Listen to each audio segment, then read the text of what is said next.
Yo, yo, yo, yo! What's going on, everyone? It's Super Cafe back here with another video, and today we're going to be covering the Switch 2 patents, and I actually have a theory that Nintendo is going to change the gaming industry forever with the Switch 2. So let's breeze on by some of the boring stuff because I really want to get onto my theory. So yes, the new Joy-Cons for the Switch 2 are going to have amiibo compatibility, which means that they are going to have a NFC chip inside of them, or an NFC reader inside of them, I should say. We got to look on the wrist straps and how they're going to work, and we can see a brand new charging dock for the Joy-Cons for the Nintendo Switch 2. And of course, the main thing that we've all been speculating about is that are the Joy-Cons going to actually be a mouse? That seems to be confirmed, not confirmed by Nintendo, but confirmed by these patents that we have seen online. In these patents, we can actually see a hand using the new Joy-Cons as a mouse. So we don't know how it's going to be implemented in the Switch 2. We don't know how it's going to be implemented in Switch 2 games, or even previous Switch 1 games, since they are going to be backwards compatible. The Switch 2's Joy-Cons are going to be mice as well. So that is basically confirmed. At this point in time, that's practically confirmed. It's in these patents. It's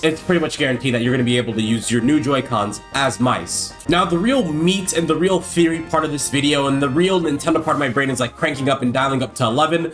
And I really wanted to talk about this new controller type that Nintendo is potentially going to make. I don't know if this is guaranteed that this is something that Nintendo is going to make, but it looks like it because we've already seen the trailer for the Switch 2, but we haven't actually seen the Pro controller for the Switch 2. We don't know if it's going to look like this, like a normal Switch 1 controller, but you know, with the big old 2 over there with slight modifications, or if it's going to look like what we see in this patent over here. We can see that this new controller, which seems to be a Pro controller, is actually split in half. A Pro controller that is actually going to be like the Joy-Cons. We can see here we still have our A, B, X, and Y buttons on the right side, and on the left side, instead of having a traditional D-pad, it's actually going to have a Joy-Con D-pad where the buttons are actually all separated. We actually do have a couple of missing buttons. We still have the R, the ZR, and the L, and the ZL buttons on this new controller. It seems that we're actually missing the Select, Start, Home, Capture button, and whatever that new mouse button is going to be for the Switch 2. Those don't actually appear on this brand new controller, but it does appear to have the optical sensors that the Switch 2 Joy-Cons are going to have. And this is where my theory starts. I genuinely think that Nintendo is trying to change the gaming industry once again. When the Switch first came out back in 2017,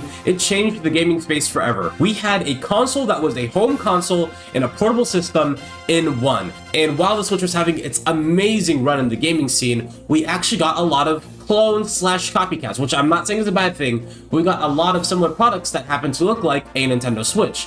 A lot of gaming PC companies were just like, hey, what if we made like a portable laptop, but we made it look like a Nintendo Switch? And the only reason I make this comparison is because I've actually seen this argument online when the Switch 2 trailer dropped. Everybody's like, oh my gosh, the Switch 2 just looks like a generic gaming PC handheld. And then you have to think about it like, hey, the Switch came out in 2017. All of these generic gaming PC handhelds look like the Switch. It's not the other way around, all right? Nintendo did it first. And while I'm not trying to take credit for any other company that has done this before, I think that Nintendo is actually trying to change the gaming market forever by moving away from the gimmick of the console being a hybrid and moving on to the controller itself being the hybrid. And yes, I am insinuating that I think that Nintendo is trying to take a traditional controller and a keyboard and mouse to make a hybrid, which I think would actually be insane in the gaming scene. Nintendo was not the first to try to take controller gameplay and keyboard and mouse gameplay and mash them into one. This has been done before by several different companies. But when I'm looking at these patents with how this controller is actually using the buttons on a controller and how it's actually still being dragged across some kind of surface like a mouse in one,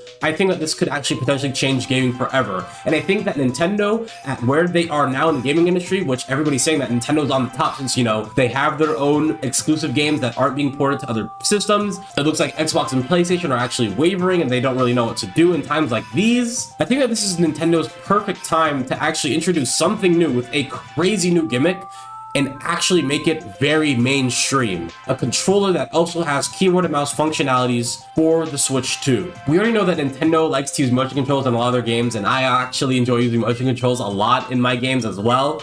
But I think that taking a different approach with mouse, how it's also very similar and has a lot of similar applications as motion controls, is going to be a very interesting leap in the future. I mean, think about it. Instead of playing Mario Kart traditionally with sticks or using motion controls, what about you use the mouse, you just go like this instead. A very popular example is Super Mario Maker 2 for the Nintendo Switch and how everybody has to use a stupid old, joystick over here to make their levels. What if instead you could just point and click? That'd be way easier. And it's not like Nintendo has never experimented with keyboard and mouse before. They did it with Mario Paint, you know, they literally had a mouse that you could buy. And then they did it again with the GameCube, where they had a hybrid with a GameCube controller that just had a big old keyboard right in the middle. I wish I had one to show off because they're super, super sick. And I think this actually has a lot of other cool applications outside of just gaming itself. I think this could actually be very, very good for accessibility needs. But this thing does look amazing. I just think the gimmick of a Pro controller that just acts like Joy-Cons is insane by itself. They didn't even have to add the optical sensor so it acts like a mouse. That was just like a nice little extra bonus that they just added on top. And the fact that it looks like a Virtual Boy controller, I'm gonna bring it up again, is also very, very sick, all right? Come on, we all see it, right? We all see it. And if my theory is correct, and this is something that a lot of people around the world actually do end up loving, then I can guarantee that a lot of people are going to follow suit right after Nintendo. But what do you guys think of my theory? Do you think that Nintendo is switching over from hybrid systems to hybrid controllers? Let me know your guys' thoughts down below, because I think that this is a very realistic direction for Nintendo to go with. If you guys enjoyed this video, please leave a like. If you didn't, don't leave a like. Hope you'll earn it someday. This has been Super Cafe with your Switch 2 patent news, and I'll see you boys in the next one. Peace.